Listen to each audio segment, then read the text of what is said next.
trip, we went to the Omniverse Museum and we saw a lot of things. So come on, are you ready to explore with me? Let's go!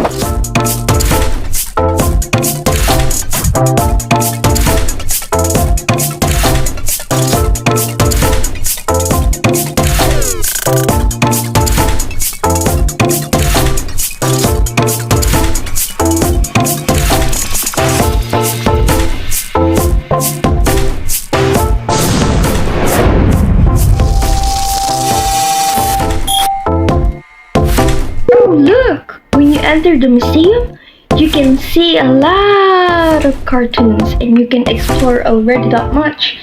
And actually, do you know that this museum is actually for STEM students like us? So it's very exciting to explore more things.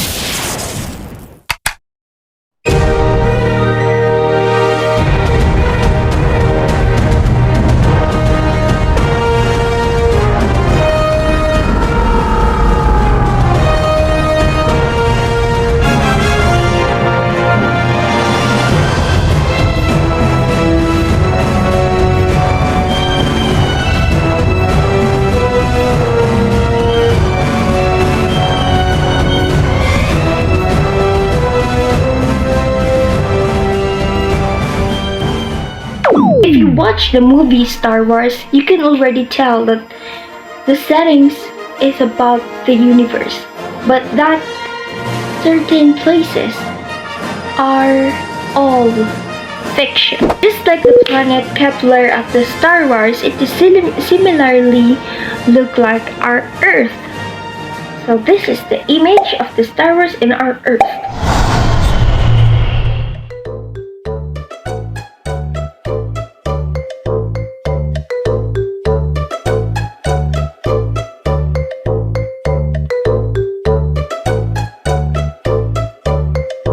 As you observe in this object, you can see that the plasma is like popping around, like it's blowing like a gas, but it has a heat. So, as I try to touch it, if you just like touch it for a few seconds, it's not that hot. But once you put your hand for a long time, you can feel the heat in your hand, like it's cooking your hand.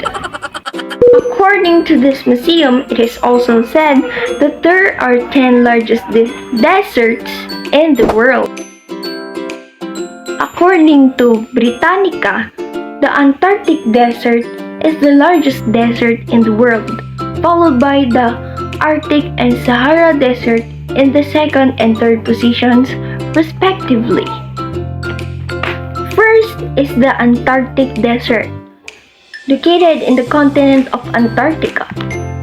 Second is the Arctic Desert. Third is the Sahara Desert, and it is located in the continent of Africa. Fourth is the Arabian Desert and located in the continent of Asia. Gobi Desert, also located in continent of Asia. Sixth, Kalahari Desert, located in the continent of Africa. 7. Patagonian Desert, located in the continent of South America. 8 is the Rub al Khali Desert. 9 is Great Victoria Desert. And 10 is Great Basin Desert, located in the continent of North America. Wow! Look at that sand there! That is the kinetic sand, but I think this is the version 2 because the kinetic sand that I know is that when you squeeze it, it is like a real sand that you play in the sea. This one is very different because this, when you hold it like this, yeah, it also falls, but if you firmly hold it, it will come up with like a solid thing, and it's like a clay. But you know what? A fun fact, it is very fun to play because it all loses your stresses.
Clay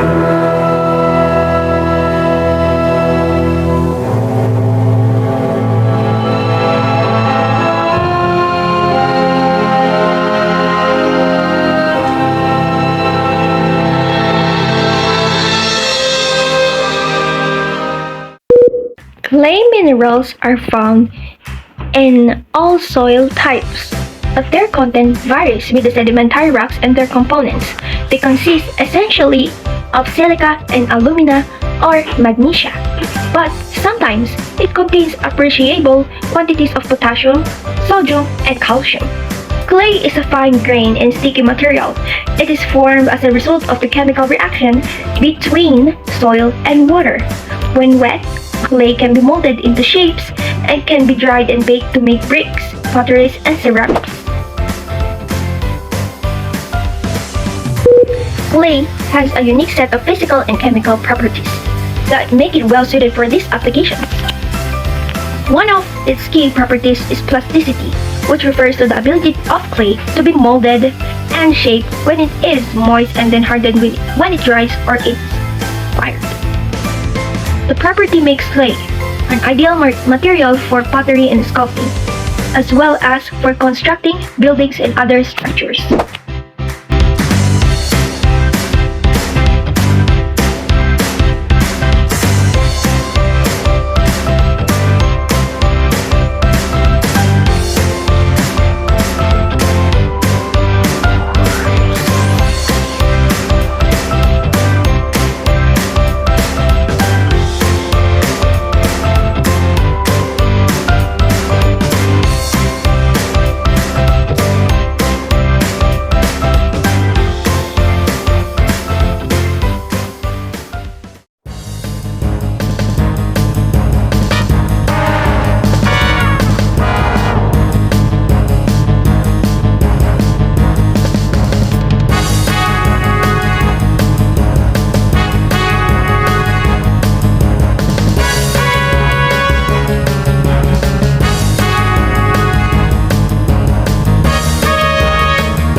Wow, I can't believe that this museum also discusses all the things that we have already learned in the first quarter in science. Joker is actually mentally sick.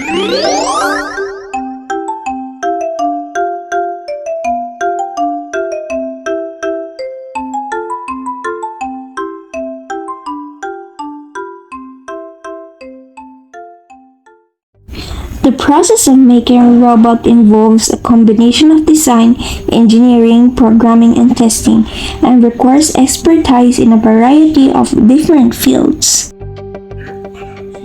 After the robot is built and programmed, it needs to be tested to ensure it works as intended. This involves running the robot through a series of tests and making any necessary adjustments or refinements to its design or programming. And these are the other information inside the museum.